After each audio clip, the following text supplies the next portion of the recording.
नमस्कार, बहस के सबसे बड़े शो हल्ला बोल में आपका स्वागत है। मैं हूं आपके साथ अर्पिता आर्य। 4 राज्यों में 16 सीटों पर हुए राज्यसभा चुनावों के नतीजे सामने आ चुके हैं। बीजेपी ने दावे के मुताबिक विधानसभा में अपनी ताकत से ज्यादा कामयाबी हासिल करके विपक्षी दलों को करारा झटका दिया है। खासतौर पे महाराष्ट्र की लड़ाई में वो विजेता बनकर उभरी है, क्योंकि यहां 24 सालों बाद राज्यसभा के लिए वोटिंग की नौबत आई। 6 सीटों पर 7 उम्मीदवार होने से इस बार वोटिंग करानी पड़ी। 6ठी सीट के लिए एमवीए या बीजेपी किसी के पास नंबर पूरे नहीं थे। इसके बावजूद उद्धव सरकार और शिवसेना ने इसे नाक का सवाल बना लिया, लेकिन आखिरकार ये बाजी बीजेपी के नाम रही। हरियाणा में भी बीजेपी ने निर्दलीय उम्मीदवार को अपने दम पर जिता लिया। सवाल है कि महाराष्ट्र में महाराष्ट्र विकास अघाड़ी की तैयारी में कहां चूक रह गई? क्या चुनाव से पहले रिजॉर्ट पॉलिटिक्स भी काम नहीं आई? क्या राष्ट्रपति चुनाव से पहले विपक्ष के लिए एक शुभ संकेत नहीं है? ये बहस इन्हीं सवालों के इर्द गिर्द रहेगी, लेकिन उससे पहले ये रिपोर्ट देखिए। भारतीय जनता पार्टी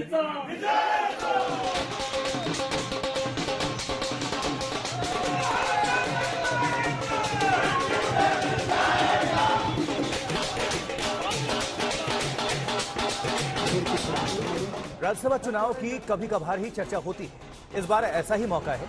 4 राज्यों की 16 सीटों को लेकर शुक्रवार सुबह से ही माहौल सरगर्म था। मतगणना शुरू हुई तो सियासी दिग्गजों के दिलों की धड़कनें बढ़ने लगी। आधी रात के बाद जब नतीजे आने लगे तो कहीं जीत का जश्न तो कहीं मायूसी का मंजर नजर आया। महाराष्ट्र और हरियाणा में चुनावी दांव खेल रही बीजेपी के खेमे में जश्न मना, तो राजस्थान में बाजी कांग्रेस के हाथ रही। चौथी सीट के खेल में गहलोत के दांवपेच कामयाब रहे। महाराष्ट्र में 6 सीटों पर 7 उम्मीदवार थे, जिनमें से 5 की जीत तो पहले से तय थी। बीजेपी के तीनों उम्मीदवार पीयूष गोयल, अनिल बोंडे और धनंजय महादिक ने जीत हासिल की, जबकि शिवसेना के संजय राउत, एनसीपी के प्रफुल्ल पटेल और कांग्रेस के इमरान प्रतापगढ़ी भी जीत गए। मुकाबला 6ठी सीट पर शिवसेना के संजय पवार और बीजेपी के धनंजय महादिक के बीच था। उद्धव ठाकरे के लिए प्रतिष्ठा की लड़ाई थी, लेकिन वो अपने उम्मीदवार को जिताने में नाकाम रहे। आदरणीय प्रधानमंत्री मोदी जी के नेतृत्व में महाराष्ट्र की जनता ने भारतीय जनता पार्टी को पूर्ण बहुमत दिया था, लेकिन भारतीय जनता पार्टी की पीठ में छुरा घोंपकर यहां पर एक अनैसर्गिक सरकार तैयार की गई। लेकिन आज के इस विजय ने ये दिखा दिया कि अंतर विरोध से भरी हुई सरकार कैसे चलती है। कैलकुलेशन कोई खराब नहीं हुआ है। हमारे जो दूसरे उम्मीदवार है संजय पवार, उनको फर्स्ट प्रेफरेंस के सबसे ज्यादा वोट मिले 33, और जो बीजेपी के उम्मीदवार जीत गए हैं उनको मिले हैं 27 या 26, कितने हैं 27। हमको फर्स्ट प्रेफरेंस के 33 वोट मिले, लेकिन राज्यसभा की जो चुनाव प्रक्रिया है वो बहुत ही पेचीदा है। तो इस प्रकार से सेकंड प्रेफरेंस वगैरह वोटों की गिनती जब हो गई तो उनको आगे बढ़त मिली। नतीजों का इशारा यही है कि उद्धव सरकार को समर्थन दे रहे निर्दलीय विधायकों को बीजेपी अपनी ओर लाने में कामयाब रही। महाराष्ट्र की तरह हरियाणा में भी लड़ाई दिलचस्प रही। यहां की 2 सीटों पर 3 उम्मीदवार थे। निर्दलीय उम्मीदवार कार्तिकेय शर्मा को सत्ताधारी गठबंधन का समर्थन था। कार्तिकेय शर्मा के सामने कांग्रेस के जाने माने नेता अजय माकन थे, लेकिन वो चुनाव हार गए। हरियाणा की एक और सीट बीजेपी के कृष्णलाल पवार के नाम हो गई। मैं ऐसे सब विधायकों का जिन्होंने भारतीय जनता पार्टी के कैंडिडेट श्री कृष्ण पवार जी और हमारे इंडिपेंडेंट कैंडिडेट श्री कार्तिकेय शर्मा जी, इन दोनों को चुना है और सफलता दिलाई है, ऐसे सभी विधायकों को मैं हृदय से धन्यवाद देता हूं। और ये एक प्रकार की हरियाणा की जनता की जीत है, लोकतंत्र की जीत है। मैं आशा करता हूं कि दोनों हमारे नए राज्यसभा के सदस्य राज्यसभा में जाकर के हरियाणा के हितों की पूरी चिंता करेंगे और हरियाणा के बारे में जो भी विषय है केंद्र सरकार के नाते से वहां सदन में उठाने की बात करेंगे। हरियाणा और महाराष्ट्र की खींच कांग्रेस ने राजस्थान में मिटा ली। यहाँ की 4 सीटों पर 5 प्रत्याशी थे। बीजेपी समर्थित निर्दलीय उम्मीदवार सुभाष चंद्रा इस बार भी राज्यसभा में एंट्री की तैयारी में थे, लेकिन नतीजे उल्टे रहे। कांग्रेस के प्रमोद तिवारी, रणदीप सुरजेवाला और मुकुल वासनिक जीतने में कामयाब रहे, जबकि बीजेपी के एकमात्र उम्मीदवार घनश्याम तिवारी को जीत मिली। सुभाष चंद्रा चुनाव हार गए। सुनते थे कि जादूगर हैं, पर जादू अशोक गहलोत का चल गया। जनता उन्हें प्यार करती है, संगठन यहाँ मजबूत है। मैं बहुत विनम्रता से एक बात कहना चाहता हूँ, भारतीय जनता पार्टी शानदार इतिहास जो था राजस्थान का, त्याग का, बलिदान का, तपस्या का, उसे एक पूंजीपति के सहारे खरीदना चाहती थी और राजस्थान ने बता दिया हम झुक नहीं सकते, बिक नहीं सकते। इस चुनाव का सबसे बड़ा संदेश यही। बीजेपी को कर्नाटक में भी कामयाबी मिली। तीसरी सीट पर खुद की पूरी ताकत नहीं होने के बावजूद वो नंबर गेम में आगे रहे। कर्नाटक में बीजेपी ने 3 और कांग्रेस ने 1 सीट जीती। नतीजों की राह आसान कतई नहीं रही। विरोधी खेमे के वोट रद्द कराने के लिए मुंबई से लेकर जयपुर और चंडीगढ़ तक घमासान मचा रहा। जयपुर से शरद कुमार, चंडीगढ़ से सत्येंद्र चौहान और मुंबई से साहिल जोशी के साथ आज तक भी। तो ये जो राज्यसभा का खेल जिसमें किसी को जीत तो किसी को हार मिलती नजर आई, इसी के इर्द गिर्द रखूंगी पूरी डिबेट। लेकिन शुरुआत कर लेते हैं हमारे साथ जो खास मेहमान उनके परिचय के साथ। जेवीएल नरसिम्हा राव बीजेपी के प्रवक्ता इस वक्त हमारे साथ जुड़ चुके हैं। सर बहुत बहुत स्वागत है आपका। चरण सिंह सापरा साहब हैं, प्रवक्ता है कांग्रेस पार्टी के, सर आपका भी स्वागत। आनंद दुबे प्रवक्ता शिवसेना के जुड़ चुके हैं हमारे साथ। बृजमोहन श्रीवास्तव प्रवक्ता एनसीपी के हमारे साथ इस वक्त जुड़ चुके हैं। आप दोनों का भी बहुत बहुत स्वागत है। लेकिन शुरुआत तो देखिए आज होनी चाहिए आनंद साहब से, और सवाल यही कि इस खेल में फेल कैसे हो गए आनंद साहब? पंडित अटल बिहारी वाजपेयी जी की पंक्तियां हैं, क्या हार में क्या जीत में किंचित नहीं भयभीत में, कर्तव्य पथ पर जो मिला यह भी सही वह भी सही। जब 2 योद्धा रणभूमि में लड़ते हैं तो एक जीतता है एक हारते हैं, लेकिन इससे पूरी की पूरी सिस्टम फेल हो गई, पूरी पार्टी फेल हो गई, पूरी सरकार फेल हो गई, ऐसा कुछ नहीं है। देखिए अर्पिता जी, हमारे महाराष्ट्र की संस्कृति रही है कि ऐसे चुनाव अमूमन हम करवाते नहीं हैं, लोग सर्वसम्मति से ऐसे चुनाव निपटा लेते हैं। इसी को देखते हुए महाविकास आघाड़ी का एक शिष्टमंडल देवेंद्र फडणवीस जी के घर पर गया था, ये कहने कि आप विरोधी पक्ष नेता हैं, इस चुनाव को मत ले जाइए, इसको प्यार से हम समाप्त करते हैं। लेकिन देवेंद्र जी ने हमारी बात नहीं मानी। संख्या बल हमारे पास है, 42 के हिसाब से अगर 4 का गुणा करें तो 168 होता है, हमारे पास 171 की संख्या है। जब महाविकास आघाड़ी सरकार बनी थी तब हमें 169 लोगों का समर्थन प्राप्त था। और आप देखिए कि जब चुनाव होते हैं, चुनाव 4 बजे समाप्त होता है और शाम को 4 बजे से लेकर रात के 2 बजे तक मतगणना रोक दी जाती है। जो आरोप भारतीय जनता पार्टी हमारे नेताओं पे लगाते हैं, वही आरोप हम उनके नेताओं पर लगाते हैं। लेकिन रात को 2 बजे केंद्रीय चुनाव आयोग जो है वो निर्णय लेता है कि शिवसेना का जो एक वोट है वो खारिज किया जाता है। मतलब आप देखिए कि किस प्रकार की दबाव नीति बनाकर यह चुनाव जीता गया। सुबह 4 पौने 4 बजे इसका रिजल्ट आता है। मतलब भारतीय जनता पार्टी के पास नंबर न होते हुए भी, संख्या बल न होते हुए भी कैसे चुनाव जीता जाता है, उसका प्रमाण आपके सामने है। ये तो वो पार्टी है कि इनके पास यदि विधायक कम होते हैं तो भी सरकार कैसे बनाई जाती है, उसमें इनकी मास्टरी रहती है अर्पिता जी। तो इसका मतलब ये नहीं कि हमारी सरकार फेल हो गई, हमारे सीएम साहब फेल हो गए, आप ये तो कह रहे कि मास्टरी है इनकी, और शिवसेना शायद अपनी मास्टरगिरी दिखा नहीं पाई। नहीं, मैं बता रहा हूँ इनकी मास्टरी किसमें है।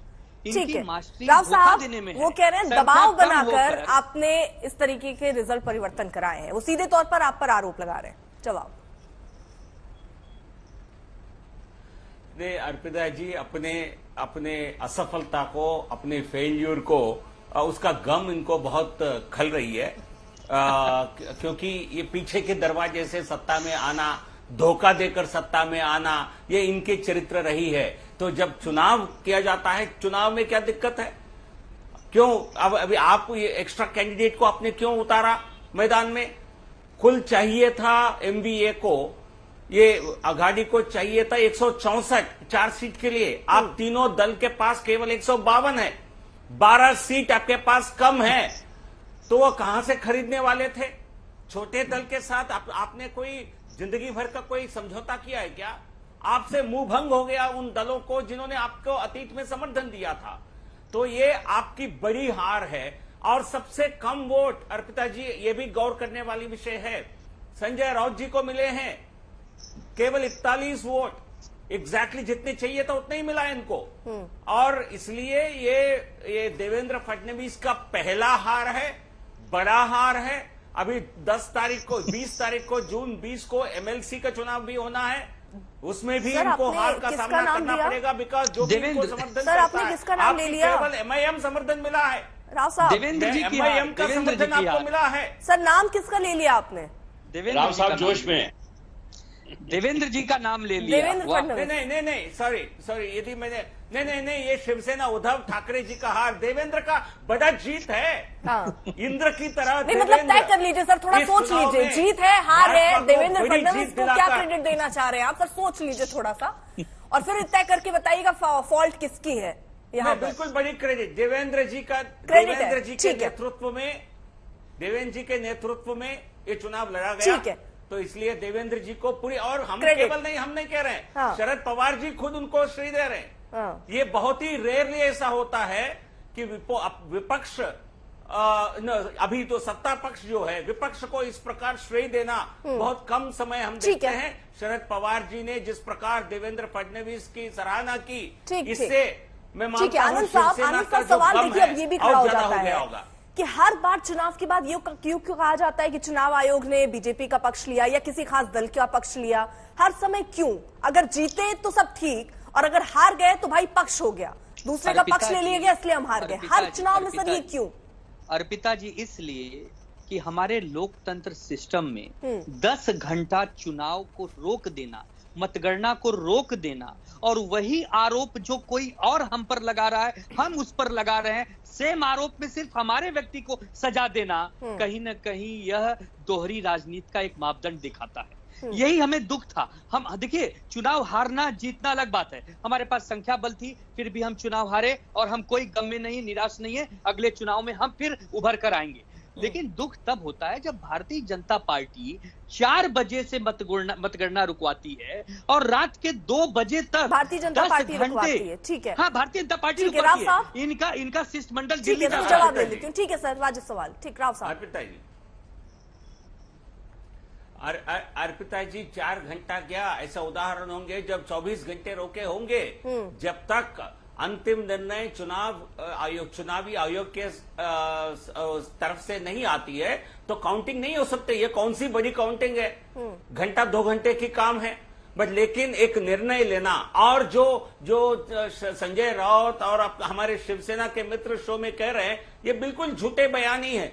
आपको ये आपके जो सुहास कांडे का वोट भी मिलता, तब भी आपका नंबर संख्या नहीं बनने वाला। अरे हाँ, यदि जो जेल में है वो भी वोट डालते, तब भी आपके चरित्र पर सवाल नहीं उठाते। आप हर चरित्र हर स्तर पर सवाल नहीं उठाते। आप हर मोर्चे पर फेल हो गए सर, तब हम आपके चरित्र पर सवाल नहीं उठाते। खुद आपके पार्टी में रहते हुए क्या उनका भुजबल के साथ वार नहीं चलता? तब हम आपकी तारीफ करते। लेकिन सुधीर भाऊ मुनगट्टीवार जी ने जिस प्रकार से पेपर दिखाए, उन पर कोई कार्रवाई नहीं हुई। देखिए, क्यों भाई? क्यों? आप किसी की तारीफ करने के लिए काबिल नहीं है, आप किसी के तारीफ करने के काबिल भी नहीं है, विश्वसनीय नहीं है, तो इसलिए आपकी तारीफ हमें नहीं चाहिए। तो आप अपनी और आपकी तरफ से एनसीपी के मुखिया, चरित्र ऐसे ही एनसीपी के मुखिया शरद पवार जी ने जो श्रेय दिया देवेंद्र जी को, ये आपके खेमे में क्या चल रहा है उसका एक ट्रेलर दिखाता है। जिस प्रकार से दूसरे दलों को, नेताओं को आप चुराते हैं ना, ये प्रशंसा भी आपको समझनी चाहिए। नहीं तो आप क्या कह रहे हैं आनंद साहब, जो 10 निर्दलीयों को जनादेश को चुराने वाले उद्धव ठाकरे, 10 निर्दलीय हमारे हैं, देखिए उनको चुरा लिया जनादेश को चुराने वाले शिवसेना अर्पिता जी हमको क्या नसीहत दे रही है? अर्पिता जी आप पूरे जनादेश को चुरा लिया। एक करके सर, एक पूरे जनादेश हमारे साथ जुड़ गए, हमें नसीहत दे रहे हैं। 1 मिनट, ट्राइडेंट होटल में अर्पिता जी 169 लोग हमारे साथ हमारी बैठक में आते हैं, मार्गदर्शन शिविर में आते हैं, और हमें वोट कम मिलते हैं। इसका मतलब क्या हुआ? इसका मतलब क्या हुआ? नहीं, क्या कहना चाह रहे हैं आप? रिजॉर्ट में आपके साथ लोग जाते हैं और वोट आपको कम मिलते हैं, तो उसका मायना क्या हुआ? आप ये पूछ रहे हैं? इसका मायना क्या हुआ? यानी आपका रिजॉर्ट पॉलिटिक्स में फेल हो गया ना सर फिर तो। अर्पिता जी, रिजॉर्ट में रखिए आप, विधायकों को खिलाइए पिलाइए आप। अच्छा खाना बीजेपी ने ताज होटल में रखा अपने लोगों को, एनसीपी ने रखा, कांग्रेस सब रखते हैं। मतलब आप भी पीछे नहीं थे ना, लेकिन ये क्यों कह रहे हैं आप कि उनको खिलाया पिलाया, उन्होंने वोट कहीं और कर दिया? तो अर्पिता जी, क्या आप बीजेपी से सवाल नहीं पूछेंगी कि हमेशा से शुरू नहीं सर, ये तो आप दोनों से सवाल है भाई। रिजॉर्ट पॉलिटिक्स आप दोनों की फेल हुई होगी, लेकिन फिलहाल महाराष्ट्र में तो अच्छी खबर है ही बीजेपी के लिए। साहिल भी कुछ ऐड करना चाह रहे हैं। ठीक है, चुनाव से कोई बहुत बड़ा आनंद एक मिनट आप बात सुन लीजिएगा। ऐसा है कि एक बात तो महाराष्ट्र विकास आघाड़ी को भी माननी पड़ेगी कि देखिए, उनको जब पूरा बहुमत मिला था 2019 में, तब उनके पास 169 विधायक थे। 169 विधायकों का समर्थन ऑन रिकॉर्ड उनके पास था। अगर उनके 4 कैंडिडेट आसानी से जीतने चाहिए थे, लेकिन ऐसा नहीं हुआ। भारतीय जनता पार्टी के पास 113 का संख्या बल है, उनके खुद के 106 और बाकी जो उनको सपोर्ट करने वाले लोग। उसके बावजूद बीजेपी को फर्स्ट प्रेफरेंस के 123 वोट पड़े हैं। अब ये जो 10 वोट आए हैं वो महाराष्ट्र विकास आघाड़ी के खेमे से आए हुए हैं, नंबर 1। नंबर 2, आनंद दुबे और चरणजीत सिंह सप्रा भी यहाँ पर है, वो भी उस दिन उस मीटिंग में शायद मौजूद होंगे। महाराष्ट्र विकास आघाड़ी की जो बैठक हुई थी, उस बैठक में खुद शरद पवार ने इस बात को कहा कि विधायकों की नाराजगी साफ नजर आ रही है, खास करके जो निर्दलीय विधायक है, छोटे पार्टी के विधायक जो उनको समर्थन दे रहे हैं, जिसपे समाजवादी पार्टी हो, जो 8 से 9 निर्दलीय विधायक है, उसमें से कई विधायक आज तक से बात करते हुए कह चुके हैं कि हमारा काम नहीं हुआ पिछले 2.5 साल में। ये सारी जो चीजें हैं ना कहीं 3 पार्टियों का साथ में आने की वजह से सरकार तो आराम से बन गई है। सरकार को तो कोई खतरा आंकड़े के हिसाब से नहीं लग रहा है। भारतीय जनता पार्टी के पास अगर सरकार बनानी भी है, तब भी 30 विधायकों की कमी है, तो इसके लिए वो सरकार गिरा पाएंगे, ये तो बड़ा मुश्किल है। लेकिन उसके बावजूद 169 का बहुमत होने के बावजूद भी 4 उनके सांसद नहीं जीत सकते। ये कहीं ना कहीं 2.5-3 साल के बाद महाराष्ट्र विकास आघाड़ी की सरकार जिस तरीके से चल रही है, जो कोऑर्डिनेशन की कमी यहाँ पर नजर आ रही है। खुद शरद पवार मीटिंग में कह रहे हैं कि विधायकों की नाराजगी को एड्रेस करना होगा, उसका सॉल्यूशन कहीं ना कहीं ठीक है। यानी आनंद साहब, आप इस पर चूक गए, जो नाराज विधायक हैं उनको अपने साथ नहीं ला पाए ना उधर। अर्पिता जी, हम चुनाव हारे हैं, इसका मतलब कहीं न कहीं हमारी रणनीति में कमी रह गई। कहीं न कहीं हम लोगों को ये मानता हूं मैं। नहीं सर, जब क्रेडिट की बात आती है, जिस प्रकार सीना ठोक के बताया जाता है कि इस नेता की वजह से जीत मिली, तो अभी भी सीना ठोक के बताइए किसकी कमी रह गई सर?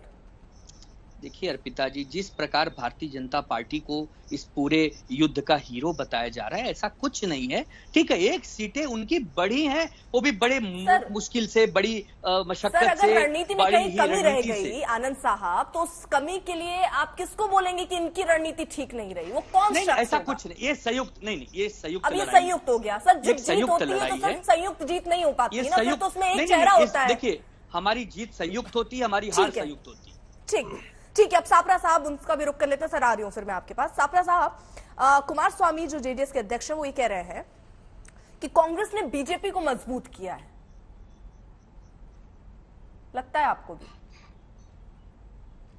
देखिए, कुमार स्वामी जब ये कहते हैं तो वो ये नहीं बताते हैं कि जब देवी गौड़ा जी को राज्यसभा में उनकी उम्मीदवारी जब तय हुई थी, तब कांग्रेस में और जेडीएस में ये पैक्ट हुआ था कि देवी गौड़ा जी के सामने कांग्रेस उम्मीदवार नहीं देगी, और जब कांग्रेस की बारी आएगी तब कांग्रेस के सामने जेडीएस उम्मीदवार नहीं देगी। तो दरअसल धोखाधड़ी जो है वो जेडीएस ने करी है, कुमारस्वामी की पार्टी ने करी है। हमने देवी गौड़ा जी के सामने कैंडिडेट नहीं दिया था, लेकिन उन्होंने अभी कैंडिडेट दिया, और फिर उन्होंने उस कैंडिडेट को हमारे पास भी भेजा। हमारे जो पीसीसी अध्यक्ष है डीके शिव कुमार, उनके पास चर्चा करने के लिए भेजा। जब डीके शिव कुमार ने सीधे कह दिया कि भाई आपका हमारा पैक्ट था और आप हमको मदद नहीं कर रहे, अब बारी आपकी है, तो फिर हम कैसे आपको मदद कर सकते? तो यहां पर जो जेडीएस ने धोखा किया है कांग्रेस के साथ, इस वजह से वो कांग्रेस की दूसरी सीट नहीं आई है। ठीक है। और बृजमोहन श्रीवास्तव भी हैं, एनसीपी के प्रवक्ता हैं, और ये जो पिछला हमारा कॉन्वर्सेशन चल रहा था सर, उससे जुड़ा हुआ सवाल, शरद पवार तो कह रहे हैं विधायकों की नाराजगी है, लेकिन क्या ऐसा है कि आपके ही नेता अंदर कुछ बोल रहे हो और आप ही के साथ के जो लोग हैं वो उसको स्वीकार ही नहीं कर रहे हैं? इसका खमियाजा यहाँ उठाना पड़ा, आने वाले राष्ट्रपति चुनाव में भी क्या उठाना पड़ेगा? ये भी संकेत उनकी तरफ से दिए गए हैं क्या? अर्पिता जी, मैं स्पष्ट कर दूं, पवार साहब ने जब कहा, एक तो देवेंद्र फडणवीस साहब की उन्होंने प्रशंसा की है, तो एक वो, चूंकि वो एक अच्छे योद्धा हैं आदरणीय शरद पवार साहब, तो उनको जब लगता है कि कोई दूसरे आदमी ने अच्छे ढंग से प्ले किया है तो उसकी प्रशंसा करती है, उनकी आदत।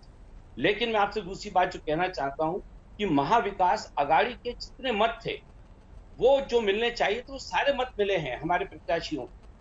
ये जो पवार साहब ने इंगित किया था, वो इंगित किया था जो निर्दलीय या जो छोटे दल के लोग हमारी पार्टी को, हमारी सरकार को समर्थन दे रहे थे, पवार साहब का इशारा उस तरफ था। लेकिन एक जो सबसे बड़ी घटना इसमें घटी है, अभी राव साहब बहुत अपनी पार्टी की प्रशंसा कर रहे हैं। देखिए उसमें हुआ क्या है कि इनके पास 113 वोट थे और इनके जो तीसरे उम्मीदवार थे उसको वोट कितने मिले? 10। उनको फर्स्ट प्रेफरेंस के 10 वोट मिले हैं। तो धोखा तो नहीं, गलत कह रहे हैं आप। उनको जो उनके तीसरे उम्मीदवार हैं, सुनिए, फर्स्ट प्रेफरेंस के 27 वोट मिले, 10 एडिशनल वोट मिले महाराष्ट्र विकास आघाड़ी से। बेचैन क्यों रहा है? मेरी बात तो सुनिए, बेचैन मत होइए। 27 वोट मिले, आप गलत जानकारी दे रहे हैं, इसके लिए बता रहे हैं। आपकी पार्टी के जो वोटर थे मैं उनकी बात कर रहा हूँ। आपकी पार्टी के जो हमारे सहयोगी बहुत बारीकी से नजर रखते हैं इस पर, वो आपको करेक्ट कर रहे हैं जहां आंकड़ों में आप गलत हैं। अर्पिता जी नहीं मैंने बता दिया, ठीक है। एक मिनट अर्पिता जी, देखिए कि जो फर्स्ट प्रेफरेंस के वोट हैं वो टोटल 27 उनको मिले, महाडिक साहब को। जबकि हकीकत क्या है कि भारतीय जनता पार्टी के जो अधिकृत प्रत्याशी थे दोनों प्रत्याशियों को 96 वोट मिल गए।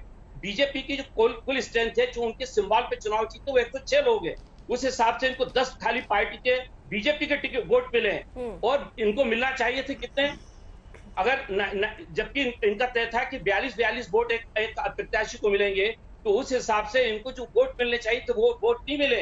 असली धोखा तो हुआ है भारतीय जनता पार्टी के तीसरे उम्मीदवार को। यहाँ पे भारतीय जनता पार्टी का चरित्र दिख रहा है कि अपने लोगों के साथ भी कैसी बेईमानी करते हैं ये। कुछ करेक्ट करना चाह रहे हैं। और वो जीते सेकंड प्रेफरेंस पे, वो फर्स्ट प्रेफरेंस पे नहीं जीते हैं। हमारे फर्स्ट प्रेफरेंस पे हमारे ये सही है। अपने लिए मंथन कीजिए मत और बता दीजिए सब जितनी गोटियां थी वो अगर हारे भी है तो वो अपनी रणनीति के तहत ही हारे हैं। साहिल, अरे हम तो ठीक है, देखिए ऐसा है, स्वीकार करते हैं, देखिए कहीं ना कहीं गलती हुई है, कोई चूक हुई है, तो गलत क्या है? अर्पिता देखिए, इस चुनाव के गणित में भारतीय जनता पार्टी पिछले 3 साल से पुरजोर कोशिश कर रही है कि किसी ना किसी तरीके से इस गठबंधन को खोखला बनाया जाए, ताकि वो अपना यहाँ पर सरकार बनाने की कोशिश करे, जिस तरीके से उन्होंने कर्नाटक में किया, मध्य प्रदेश में किया, बाकी जगह पे किया होगा। लेकिन महाराष्ट्र में वो कर नहीं पा रहे हैं। लेकिन इस बार के चुनाव में उन्होंने ये तो जरूर साबित कर दिया है कि कहीं ना कहीं दरारें जरूर है। अगर तीनों पार्टियों के बीच में दरार नहीं होगी तो कम से कम जो उनको समर्थन करने वाले निर्दलीय और छोटे पार्टी के लोग हैं उनमें दरार जरूर है। महाराष्ट्र विकास आघाड़ी को इसका भी जवाब देना पड़ेगा कि समाजवादी पार्टी जैसी पार्टी को भी उनको मनाना पड़ा जाकर। और सबसे बड़ी बात यह है कि जिस पार्टी को महाराष्ट्र विकास आघाड़ी के नेता भारतीय जनता पार्टी की बी टीम कहती थी, MIM, असदुद्दीन ओवैसी जी की पार्टी, उनके पास जाके भी वोट मांगना पड़ा कि आप हमको वोट दीजिए। ये कहीं ना कहीं कॉन्फिडेंस की कमी दिखाता है कि उनको लग रहा था। आमतौर पर देखा जाए तो आंकड़ों के गणित से 42 के कोटे के हिसाब से सारे उनके उम्मीदवार पहले प्रेफरेंस के वोट पर उनके जीतने चाहिए थे, लेकिन ऐसा नहीं हुआ। उन्हें सेकंड प्रेफरेंस के वोट की जरूरत पड़ रही थी।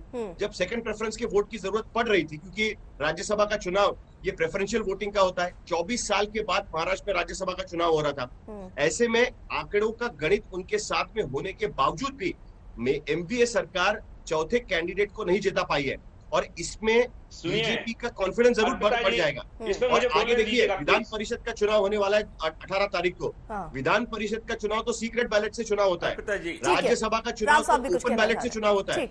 विधान परिषद के चुनाव में जो इनको चुनौती का सामना करना पड़ेगा, वो उसके बाद देखिए कि कितना बड़ा बवाल हो सकता है महाराष्ट्र की राजनीति। हाँ, ठीक है। अर्पिता जी, कोई बवाल नहीं होने वाला। सबसे बड़ी बात यह कि जो MVA के जितने हमारे विधायक थे, उन सारे लोगों ने अपने गठबंधन के प्रत्याशी को वोट डाले। ये बिल्कुल स्पष्ट है। MVA के तीनों घटक में किसी प्रकार की कोई नाचवाकी नहीं है। ऐसा तो नहीं है कि बहुत गहरी नींद में सोते रहिए और वक्त बहुत आगे निकल जाए, कहीं ऐसा तो नहीं हो रहा है?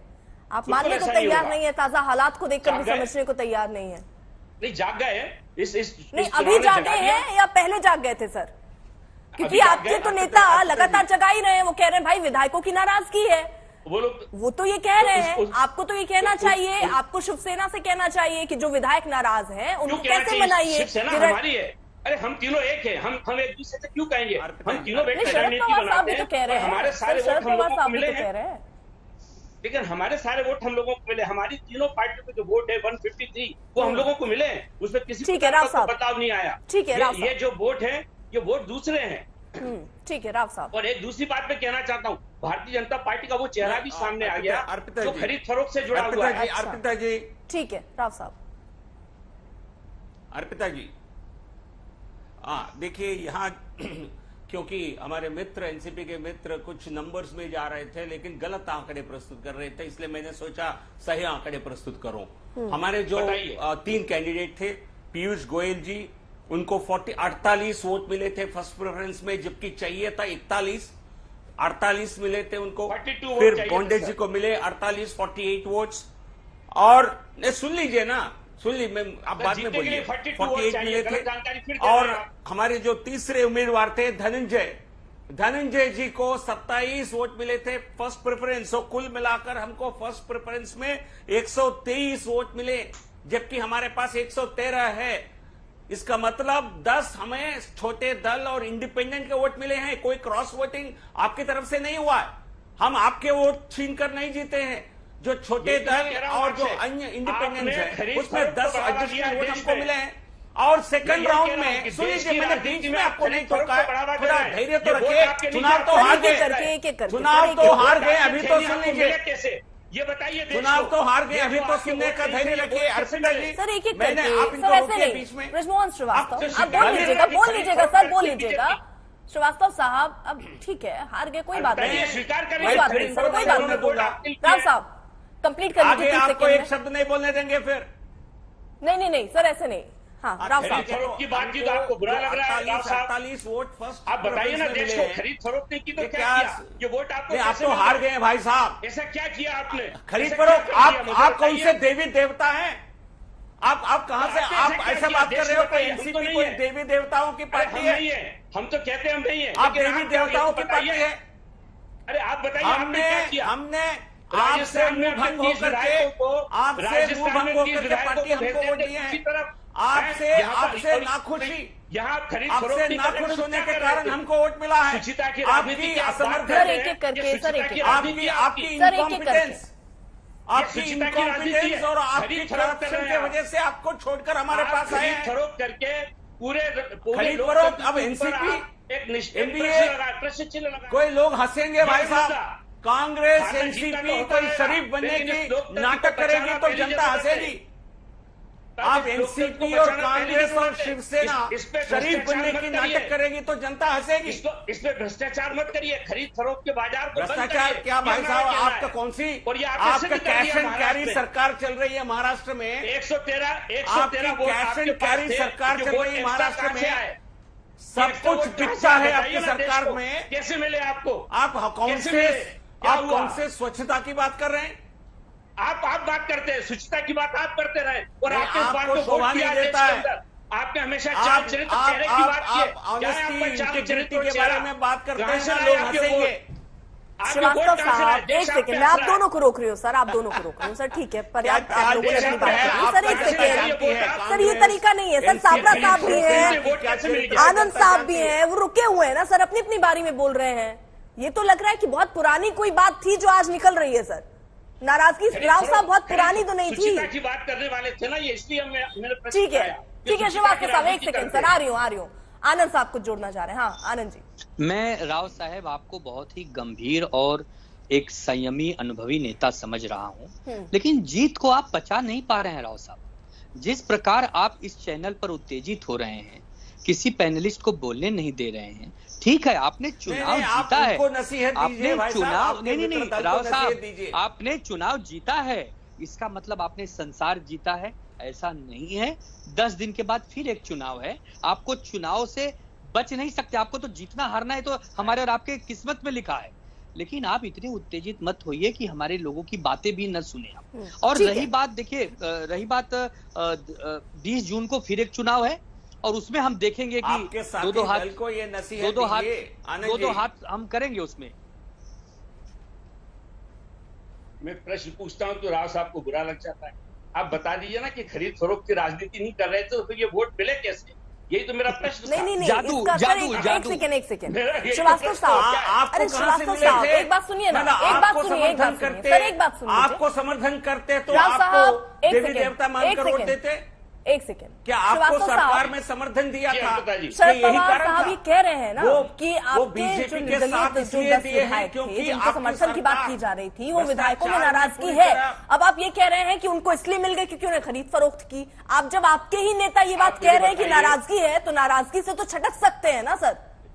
इसके अलावा और क्या है आप मुझे बता दीजिए। जो वोट इनके पास नहीं थे, जो लोग कॉमन मिनिमम प्रोग्राम में हमारे साथ 2.5 साल से काम कर रहे थे,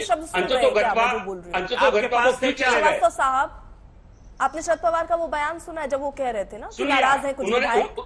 सुना ही होगा सर, आपके नेता है ना, उसमें उनका कटाक्ष भी है। वो कटाक्ष गंभीर राजनेता है, वो ऐसे शब्दों का उपयोग नहीं करते, लेकिन उसमें गंभीर कटाक्ष भी छुपा हुआ है। अच्छा, समझाइए जरा सर, ये कटाक्ष समझा दीजिए, ये बहुत जरूरी है। और ये ना कि आप राजनीतिक नेता जो है ये बहुत बढ़िया समझा पाएंगे कटाक्ष क्या है, क्योंकि हम तो सीधा सीधा सेंटेंस ले लेते हैं सर। लेकिन आप पता चला कि वो अगर शरद पवार साहब ये कह रहे हैं कि विधायकों की नाराजगी है, तो इसमें कटाक्ष होगा सर, जो शायद समझ नहीं पा रहे हैं हम। इसके अलावा भी उन्होंने कुछ कहा है। अच्छा, इसके अलावा भी उन्होंने कहा है, उन्होंने ये कहा है कि देवेंद्र फडणवीस साहब चमत्कारिक नेता है। चमत्कार किया उन्होंने। ये चमत्कार क्या है? ये चमत्कार वही है जो मैं प्रश्न पूछ रहा हूँ जेल राव साहब से कि मुझे तो बताइए कि क्या ऐसा कर दिया आपने? पलट गए सर, ऐसा क्या किया देश को? बताइए। पलट गए आप, सुनिए तो वोट इनको मिल गए साहब। अभी आपने जब शुरू किया था, तो आपने कहा कि देवेंद्र फडणवीस साहब ने अच्छा काम किया है, जीत के लिए आपने बीजेपी को पहले बधाई भी दी। आपने कहा कि आपके नेता जो, एक सेकेंड सुन लीजिए, पूरी बात सुन लीजिए सर, पूरी बात। शरद पवार साहब, आपने कहा ना कि शरद पवार साहब ऐसे हैं जो कुछ अच्छा होता है उसके लिए भी बोलते हैं, यानी उन्होंने तारीफ की थी देवेंद्र फडणवीस की। ये बात आपने शुरुआत में कही सर, और अब आप ये कह रहे हैं कि चमत्कारी शब्द कटाक्ष था। अब आपने उस बात को पलट दिया है सर। ये पलटा नहीं है। अब मैंने प्रश्न पूछा ना राव साहब, शायद अब सर 15 मिनट बाद समझ आ गया होगा कि कटाक्ष है। ये देश को बता दें कि आखिर ये जो विधायकों का इनको समर्थन मिला कैसे? ऐसा इन्होंने क्या कर दिया? देखिए राव साहब, इसी में मैं ऐड कर दूं, अशोक गहलोत साहब भी आप पे देखिए खरीद फरोख्त की जो आरोप लग रहा है, ये सिर्फ बृजमोहन श्रीवास्तव नहीं लगा रहे हैं, अशोक गहलोत भी कह रहे हैं कि आपने उम्मीदवारी क्यों उतारा, और इसलिए उतारा क्योंकि आप खरीद फरोख्त कर पाइए, लेकिन वो हो नहीं पाया। इन्होंने अपने 30 विधायकों को उधर छोड़ दिया। आप बताइए, ये एक राजनीतिक दल है, इनको कहना ये चाहिए था कि सुभाष चंद्रा साहब, यदि आप चुनाव लड़ना चाहते हैं, हमारी पार्टी का संभाल लीजिए, उस पर लड़िए। लेकिन ऐसा नहीं हुआ। क्यों नहीं हुआ? ये प्रश्न है देश के सामने। क्या सब लोग सर आपके प्रश्नों की लिस्ट खत्म हो गई हो तो राव साहब से जवाब ले लेती हूँ। जी खत्म है। हाँ राव साहब। अर्पिता जी, आपके चैनल पर हमारे एनसीपी के मित्र को सुनकर लग रहा है कि क्या बहुत बौखला गई है एनसीपी और शिवसेना, और संजय राउत के बयान से भी बिल्कुल पता चलता है। और आपकी फेल्योर केवल ये चुनाव नहीं है, ये चुनाव में हारने का मुख्य वजह यह है कि आप सरकार में फेल है। महाराष्ट्र की जनता आपके नाराज है, आपसे छुट्टी मांग रही है, जनता आपको घर भेजना चाहती है। यही आपके साथी दल और छोटे दल जो हो और जो इंडिपेंडेंट्स है, जो आपका समर्थन कर रहे थे, आपसे इसलिए अलग हो गए क्योंकि उनको मालूम है आपके साथ बहुत महंगा पड़ने वाला है उनको, उनके राजनीतिक भविष्य आपने उनके क्षेत्रों जनता के बीच खत्म होने वाली है। ठीक है, नहीं जवाब दीजिएगा। अशोक गहलोत साहब भी तो आपने खरीद फरोख्त का आरोप लगा रहे हैं। पिताजी आप वो समझना नहीं चाहते हैं। ठीक है, ठीक है, सापरा साहब भी कुछ कहना चाह रहे हैं। सापरा साहब आ रहे हो? आनंद जी। अर्पिता जी देखिए, अर्पिता जी जिस तरह से भारतीय जनता पार्टी के प्रवक्ता अभी बोल रहे थे महाराष्ट्र के संदर्भ में कि लोग नाराज है या विधायक नाराज है, अगर ऐसी कोई बात है तो मेरे ख्याल से राजस्थान में भी जो हुआ, जो बीजेपी प्रायोजित उम्मीदवार थे सुभाष चंद्र गोयल, वो भी तो हारे हैं। तो इसका यह मतलब है कि राजस्थान के लोग भी नाराज हैं। राजस्थान के इनके तो एक विधायक ने क्रॉस वोट किया है, यानी इनकी एक विधायिका ने कांग्रेस को वोट दिया है। तो उससे क्या मैसेज जाता है? तो जब आप एक उंगली किसी और की तरफ दिखाते हैं तो 3 उंगली आपकी तरफ भी है। अर्पिता जी, जो ये सारी चर्चा हो रही है, हो सकती है महाराष्ट्र और हरियाणा की चर्चा, 2 चीजें हो सकती है जिस पर चर्चा चल रही है सर। एक तो नाराजगी, बोलिए, एक तो नाराजगी, दूसरा खरीद फरोख्त। जब आप बीजेपी पर आरोप लगा रहे हैं, उनके विधायक अगर आपको वोट कर रहे हैं पार्टी से हटकर, मैं उसी पे आ रहा हूं, मुझे मेरी बात पूरी होने दीजिए जी, मेरी बात पूरी होने दीजिए ना। मैं उसी पे आ रहा था जी, मैं उसी पे आ रहा था कि जहां तक आप महाराष्ट्र और हरियाणा के चुनाव की बात कर रहे हैं, इसमें एक स्वरूप ऐसा दिख रहा है कि कहीं ना कहीं सत्ता बल, बाहुबल और धनबल का पूरा पुरजोर उपयोग हुआ है। यानी आप देखें कि किस तरह से 9 घंटे 10 सर, मतलब अशोक गहलोत सर ने काउंटिंग को रोका गया। और अशोक गहलोत साहब ने ऐसा किया है। एक मिनट मेरी, अरे माता जी मैं क्या कह रहा हूँ, हरियाणा और महाराष्ट्र मैंने कहा, आपने गलत सुना। मैंने महाराष्ट्र और हरियाणा कहा। खरीद फरोख्त कह रहे हैं आप, तो सत्ता पक्ष मैंने महाराष्ट्र अशोक गहलोत हैं, उधर से नहीं हुआ क्या सर? मैंने महाराष्ट्र और हरियाणा का उल्लेख किया, जो आपने सुना नहीं सर, रिवाइंड करके सर एक सवाल उठा मन में पूछ लिया मैंने। हरियाणा की जो आप बात कर रहे हैं ये लागू नहीं है राजस्थान। नहीं, तो मैं भी तो बता रहा हूं ना कि मैंने स्पष्ट कहा महाराष्ट्र और हरियाणा कहा है। अर्पिता जी, महाराष्ट्र और राजस्थान की बात मैं कर रहा, महाराष्ट्र और हरियाणा की बात मैं कर रहा हूं, वो सुन लीजिए।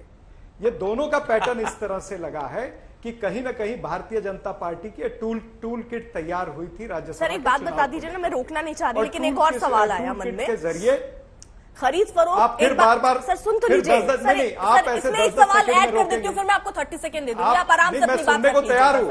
आप ये कह रहे हैं खरीद फरोख्त की बात, लेकिन आप हर 10 सेकंड में रोकेंगे तो क्या फायदा? ये एक मेरा आखिरी सवाल इसमें ऐड कर लीजिए, फिर आप 30 सेकंड में अपनी जवाब दे दीजिएगा। आप कह रहे हैं खरीद फरोख्त वाली बात, आप कह रहे हैं, आप कह रहे हैं दूसरे राज्यों का एग्जाम्पल दिए जहां आपकी सरकार नहीं है, लेकिन जहां आपकी सरकार है, जो इंसान खरीद फरोख्त कर सकता है, तो कहीं भी कर सकता है।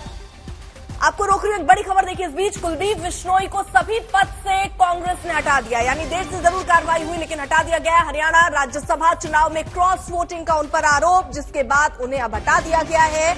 आपको बता दें ये बड़ी खबर, जहां पर अजय माकन जो कि कांग्रेस की तरफ से उम्मीदवार थे और कार्तिकेय जो निर्दलीय थे, बीजेपी का उनको सपोर्ट था। कुलदीप बिश्नोई ने, जो कि कांग्रेस के नेता थे, उन्होंने क्रॉस वोटिंग उस वक्त की और जिसकी वजह से अजय माकन चुनाव हरियाणा में हार गए थे। तो हरियाणा राज्यसभा चुनाव में कार्रवाई कांग्रेस पार्टी की तरफ से हुई है कुलदीप बिश्नोई पर, उन्हें सभी पदों से कांग्रेस ने हटा दिया है। सापरा साहब,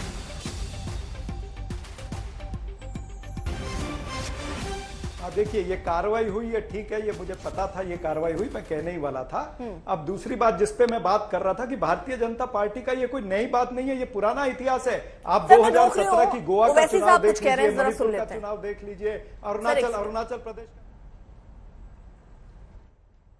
लोग मेहनत कर रहे हैं, तो ये गलत है उनकी बात। सर कांग्रेस के बारे में तो कहा, आप पार्टी के बारे में क्या कहेंगे? हाँ, कांग्रेस के बारे में तो आपने कहा कि कांग्रेस और बीजेपी एडजस्ट कर लेती है, आप पार्टी के बारे में आप क्या कहेंगे? छोटी बीजेपी है। अभी सीधा गुजरात में 182 सीटें, जिसमें भाजपा तो टिकट नहीं देती मुस्लिम को, लेकिन कांग्रेस ने 3 विधायक कांग्रेस के मुस्लिम है। आपको नहीं लगता आपके आने से कहीं वो 3 डिवाइड हो जाए मत? ये क्या बात है भाई, ये क्या बात है? 3 विधायक है मौसम। अरे 12 छोड़ के भागे तो मेरे से पूछ के भागे क्या? मुस्लिम लघुमती समाज। अरे छोड़ दीजिए ना, उनकी पार्टी में कोई तैयारी नहीं है बैठने को, वो अपोजिशन का रोल अदा ही नहीं कर पा रहे हैं। आप 3 की क्यों बात कर रहे हैं? उनके पास जो 12 बजे कितने बाकी हैं? उनके पास 60 बज गए। नहीं भाई, जितने भी बचे हुए हैं आप देखो और भाग जाएंगे। लाइन लगी हुई, मैं सुना अभी, मेरे को सुबह बता रहे थे आपकी मीडिया के लोग जाने तैयार है भाजपा में पूरे के पूरे। ये 3 की बात क्यों कर रहे हो? तो पूरे भागने तैयार है उनके पास से। लेकिन ये अपनी आवाज उठाते हैं। अरे क्या आवाज उठाते? कौन सी आवाज उठाते? अरे कौन सी आवाज उठाते बताइए आप, कौन सी आवाज उठाते बताओ, क्या आवाज उठाते? हम जब गए और आना पार्टी को शुरू किए, इनको पेट में दर्द शुरू हो गया और फिर वही पुराना डायलॉग, वो मिले हुए। अब मिले हुए कौन किससे मिला हुआ है भाई साहब? अब तुमसे मिले हुए तो तुम अच्छे हो जाएंगे, नहीं मिले तो मिले हुए, तो गलत बात है, इसमें कोई फ्रस्ट्रेशन है वो लोगों का। ओवैसी साहब, जो नुपुर शर्मा के बयान के बाद जो विदेश में भी जो देशों ने वो किया माल सामान लेने का इनकार कर दिया है, उससे भारत की जो छवि है कितनी खराब हो? नहीं देखिए, हमारा मैं अभी फिर वही जवाब को दोहरा रहा हूं। मैं तो कहा है कि देश के प्रधानमंत्री अगर 10 दिन पहले हमारी बात को सुन लेते तो ये सब बातें होती नहीं थी ना, ये सब बात होती नहीं थी। आप हमारी बात को नहीं सुनते, विदेशियों को, विदेश के ममालिक को सुनते हैं, कंट्री को सुनते बात। भाई मैं भारत का नागरिक हूं, मैं आपसे बोल रहा हूं कि सर इस पे एक्शन लो आप, ये गलत कहा उन्होंने, आप नहीं सुनते मेरी बात को, 10 दिन के बाद सुनते आप। अब तो उनकी धरपकड़ की बात है, उसकी वजह उनको सिक्योरिटी दी जा रही है। नहीं, उनको देखिए, हैदराबाद में किसी ने उनकी सर की कीमत लगा दी थी, हमने पुलिस वहां पे एक्शन ली, वहां पर अरेस्ट किया उसको। हम हरगिज नहीं मानते कि कोई कानून अपने हाथ में ले। तो वैसी साहब को आप सुन रहे थे, जिन्होंने कहा कि अगर बीजेपी पहले ही कार्रवाई और तगड़ी कर देती तो शायद आज स्थिति ये ना बन पाती। और उन्होंने तमाम मुद्दों पर भी बात की और सीधे सीधे तौर पर कश्मीरी पंडितों को लेकर भी सरकार पर निशाना साधा है। अब लौट रहे हैं उस मुद्दे पर जिस पर हम चर्चा कर रहे थे। हम बात कर रहे थे राष्ट्रपति चुनाव को लेकर, किस तरीके से झटका किस दल को लगा है, क्या हुआ है। सापरा साहब अपनी बात कंप्लीट करना चाह रहे थे। जी देखिए अर्पिता जी, मैं वही कह रहा था कि भारतीय जनता पार्टी का ये पुराना इतिहास रहा है। 2017 का मैं उदाहरण दे रहा था, जब मणिपुर में, गोवा में या अरुणाचल प्रदेश में किस तरह से इन्होंने उस सिचुएशन को किया है, किस तरह से सरकारों को पलटी किया या हत्याया है, वो सबके सामने है। अहमद पटेल जी का चुनाव जो राज्यसभा का था 2017 का, उसमें तो इन्होंने, अमित शाह जी ने 2 विधायक जो आदिवासी विधायक थे उनको किडनैप करा लिया था और वो विधायकों ने आके सभी टीवी चैनलों के सामने कहा था।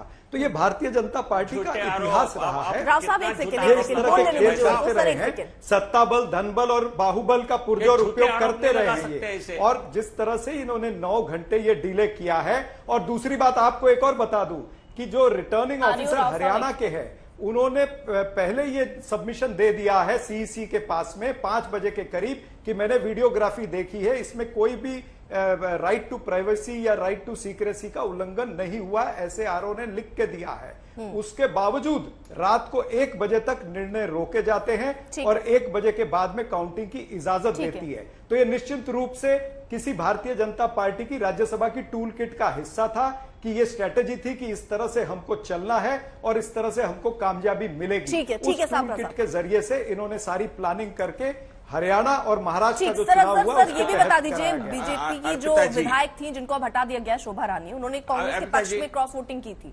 इधर क्या हुआ था सर? खरीद फरोख्त?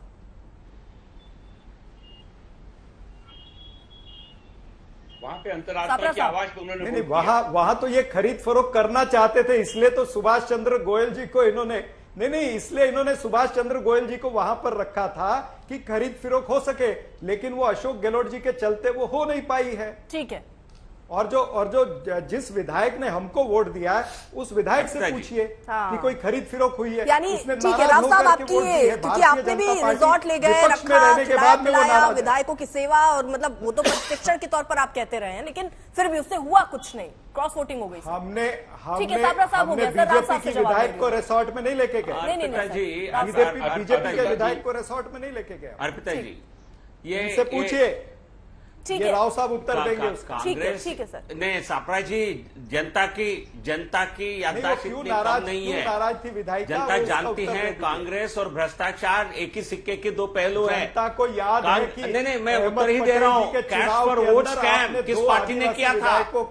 नहीं, सुन लीजिए, नहीं, मैं बीच में नहीं किया था। अर्पिता जी, मैंने बीच